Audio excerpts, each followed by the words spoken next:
반갑습니다. 4월 26일 토요일 큐티 스케치 시간입니다. 오늘 본문은 민수기 15장 22절부터 31절까지의 말씀입니다. 오늘 본문은 이렇게 시작합니다. 너희가 그릇 범죄하여 여호와가 모세에게 말씀하신 이 모든 명령을 지키지 못하되 곧 여호와께서 모세를 통하여 너희에게 명령한 모든 것을 여호와께서 명령한 날 이후부터 너희 대대에 지키지 못하여 회중이 부지 중에 범죄하였거든 온 회중은 수송아지 한 마리를 여호와께 향기로운 화제로 드리고 규례대로 소제와 전제를 드리고 순염소 한 마리를 속죄제로 드릴 것이라. 오늘 본문은 하나님의 명령, 율법을 지키지 못하는 자에 대한 이야기입니다. 그런데 이제 율법을 지키지 못하는 자, 즉 그 율법을 어기는 것이 죄라고 할 때 죄를 짓는 자들이 어떤 경우가 있느냐 하니 두 가지인데, 하나는 부지 중에 알지 못해서 어리석어서 그 율법을 어기는 경우가 있고, 고의적이고 반복적으로 어기는 경우가 있는데, 먼저 단호하게 몰라서 또 부지 중에 그렇게 죄를 짓게 되면, 율법을 어기게 되면 사죄의 기회를 주고, 고의적으로 말씀을 알고도 뻔히 말씀이 있는데도 불구하고, 그것을 내가 인식하고 인지했는데도 불구하고 이렇게 하면 안 된다는 것을 아는데도 불구하고 범죄하는 것은 공동체에서 끊어진다고 이야기를 합니다. 첫 번째, 우리가 이 성경을 대할 때 이런 생각이 들 거예요. 와, 이거 죄를 죄인 줄 알고 짓는 경우가 나에게 많은데, 정말 몰라서 이게 죄인지 정말 몰랐다 하는 경우는 적은데, 그렇게 되면 공동체에서 끊어진다는 것은 언약적인 혜택을, 축복을 못 받는다는 의미고, 공동체에 편입되지 못한다는 이야기고, 좀 더 심하게는 생명을 잃어버린다는 말이기도 합니다. 공동체에서 끊어진다는 것이 그런 의미예요. 그러니까 이건 어떻게 보면 가혹한 것은 아닌가? 그럼 기회가 없단 말인가? 이런 생각을 우리는 먼저 하게 될 거예요. 물론 하나님은요, 이게 기회를, 너희가 이제 완전히 기회가 없다는 것을 말하고 싶은 것이 아니라, 하나님의 분명한 죄에 대한 하나님의 입장이고, 이것을 어길 경우에 반드시 죽으리라 하는 아담과 하와를 향한 하나님의 말씀이기도 한 거예요. 물론 길이 열려 있습니다.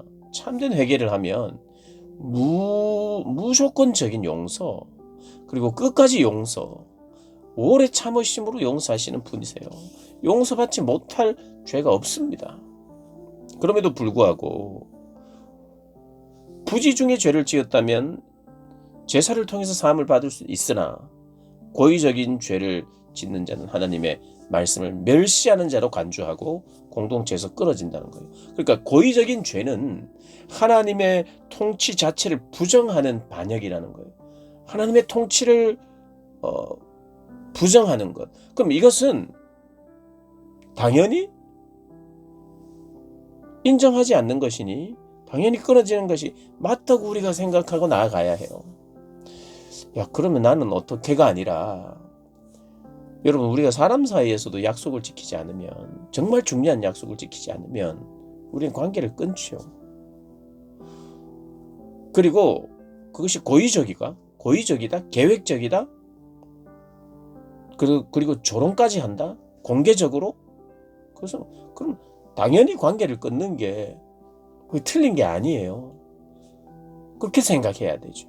하나님과 우리의 관계도요, 당연한 게 뭐냐면 하나님이 끊으셔야 되는 게 맞아요. 그렇게 생각하고 그렇게 알고, 그럼에도 불구하고 하나님이 길을 열어놓으신 것이 있다면 그것에 감사하면서 나가는 것이 우리의 태도여야 해요. 오늘은 그걸 이야기하는 겁니다. 하나님의 자비가 있어요. 그러나 하나님은 공의로운 하나님이세요. 그리고 끊어지는 게 맞아요. 죽는 게 맞습니다. 그래서 오늘 핵심 메시지는, 물론 이제 타국인도 이방인도 동일하게 부지 중에 지었으면 회중이 전체가 지었으면 회중이 전체가 짓는 경우가 있어요. 깨닫지 못해서 알지 못해서. 그래서 회중 전체가 실수할 수 있습니다. 개인도 그렇게 실수할 수 있습니다. 근데 그것에 대해서는 하나님이 너희가 몰랐으니 내가 용서해 주겠다. 그렇게 길을 내셨어요. 오늘 여러 가지 방법으로 나올 수 있도록 수송아지 한 마리, 소재 전제, 순념소 한 마리 이렇게. 그래서 속죄가 가능했어요. 타국인도 거류하는 타국인도 동일하게 그런 기회를 줬어요. 그런데 만약에 타국인이든지 본토인이든지 고의로 그렇게 하게 되면 여호와를 비방하는 자라고 이야기합니다. 여호와를 비방하는 자래요. 실수로 한 건 여호와를 비방하는 게 아니에요. 그러나 고의로, 공개적으로, 반복적으로, 계획적으로, 의도적으로 남들도 함께 그렇게 죄짓도록 하나님을 조롱하도록 하나님을 대적하도록 만드는 그것은요 백성이 끊어져야 되죠. 당연히 끊어져야 됩니다. 그런 사람들 끊어야 돼요. 그런 사람은 여호와의 말씀을 멸시하는 자고 그의 명령을 파괴하였은지 그의 죄악이 자기에게로 돌아가서 온전히 끊어지리라. 이 당연한 겁니다. 이제 우리는 이것을 당연하게 여겨야 돼요. 하나님 앞에 고의적으로 짓는 죄. 그래서 하나님을 두려워해야 되죠. 하나님을 끊어버리겠다고 했으니. 그리고 두려움으로 떨림으로 하나님의 말씀에 순종하는 거예요.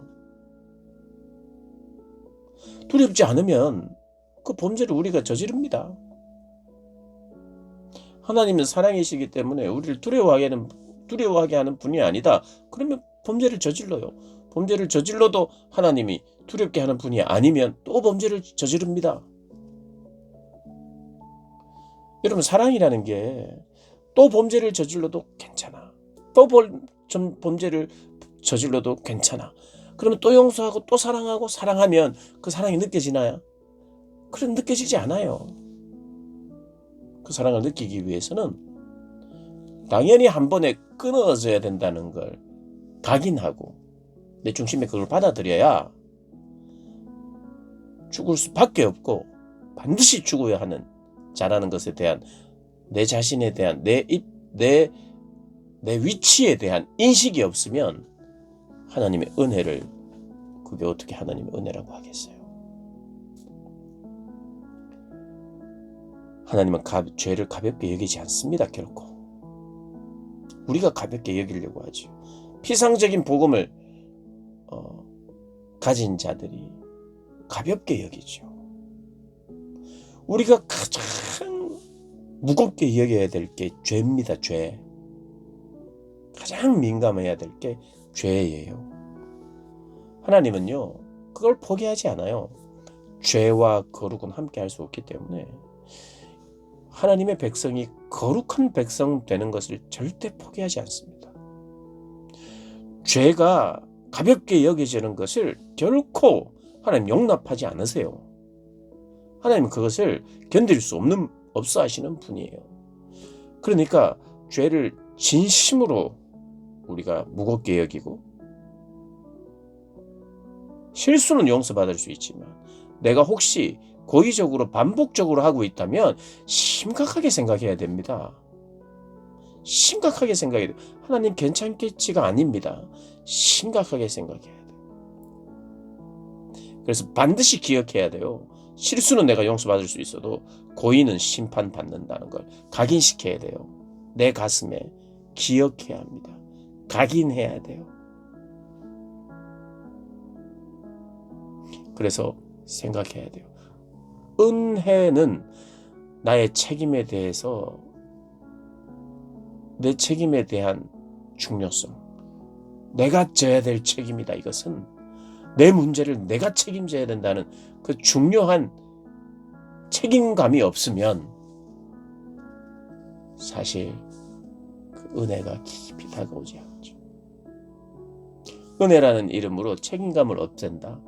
그러면요 책임 없이 살아요. 책임 없이. 하나님 사랑이시니까 책임이라는 게 사라져 버립니다. 여러분 인격적인 관계에 책임이 사라지면 인격적으로 잘할 수가 없어요. 인격적으로 잘할 수가 없습니다. 인격적으로 건강한 사람이 될 수 없어요. 책임감이 없다. 어떻게 보면 그건 사랑이 없다는 거예요. 거기에도 책임감이 없다. 사랑이 없는 거예요. 사랑을 몰라요. 그래서 우리 잘 기억해야 합니다. 잘 기억해야 합니다. 어떻게 보면 우리의 말씀을 대하는 또 말씀을 접근하는 습관이 이렇게 해서 와 이거 뭐 너무 까다롭네. 하나님 와 진짜 무섭네. 이거 하나 그러면서 잘못 적용하는 거였어요. 구약의 하나님은 그래 너무 무섭다. 구약은 보면 볼수록 사람에게 정말 옥죄어 오는 것밖에 안 된다. 여러분 그게 맞는 경우는 요거 하나예요. 뭐냐면 이스라엘 백성들이 유대교가 옥죄도록 그들이 율법으로 스스로를 막 만들었어요. 율법의 규율들을 더 구체적으로 막 세분화해서 그래서 그것으로 자신들을 얽매였던 거죠. 무겁게 여기고 하나님 앞에 두려워하고 그렇게 해야 합니다. 고의적이고 의도적이고 반복적인 죄는 정말 두려움으로 나아가야 합니다. 내가 그리고 반드시 책임져야 되는 하나님 책임 묻습니다. 예수 그리스도에게 모든 책임을 돌리셨으나 우리에게도 책임을 묻습니다. 우리의 죄에 대해서 하나님 앞에 예수 그리스도의 보혈의 공로를 용서해 주세요 하면 씻기고 하나님은 그거에 대해서 아무런 말씀도 안 하시고 혼내지도 않으시고 빨리 씻기고 빨리 씻고 보혈로 빨리 씻고 하면 하나님이 깨끗하네? 씻었네? 그게 어떻게 인격적인 관계겠어요? 단호하게 하나님 혼을 내고 하나님 정말 두렵고 떨리도록 만드시는 분이 하나님이시죠. 복음에 대한 피상성은 죄에 대한 피상성으로 가게 되어 있어요. 죄에 대해서 피상적이면 실제로 복음에 대해서도 피상적이고 예수님의 사랑에 대해서도 피상적이 됩니다. 모든 것이 연결되어 있습니다. 내가 만든 복음이 어느 한 자리에 딱 자리하고 있으면 모든 것을 피상적으로 만들어 버린다는 걸 꼭 기억하시고 오늘 이 하나님의 이 말씀 엄중하게 우리가 받고 내가 모든 것을 책임져야 되는 인격적인 존재라는 걸 알고 그러는 가운데 은혜로 우리의 속죄의 길을 여신 예수를 바라봐야 그게 건강한 신앙이죠. 그런 신앙인으로 살아가는 저와 여러분 되시기를 주님의 이름으로 축복합니다.